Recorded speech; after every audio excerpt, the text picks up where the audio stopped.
Γεια σας, αυτή είναι η συλλογή μου από τα δυναμητάκια που καινούρια μου βασικά.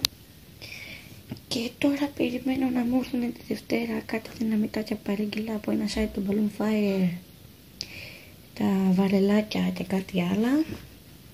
Τέλος πάντων, ελπίζω να φαίνεται γιατί δεν είναι καλή κάμερα.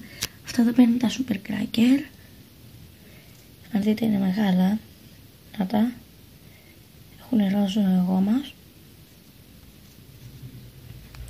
Εδώ είναι μετά τα εξπλωζιβένα. Να τα. Μετά έχουμε τα Piccolo Corsair. Αυτά εδώ.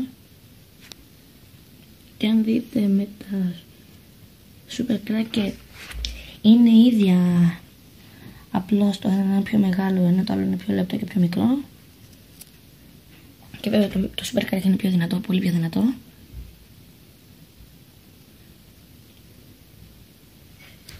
Μετά πάμε στα Fuse Cracker.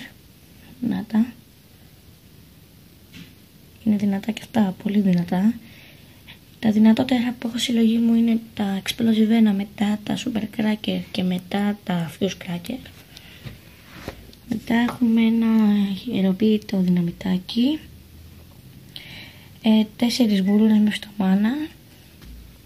Μπορώ να μην τις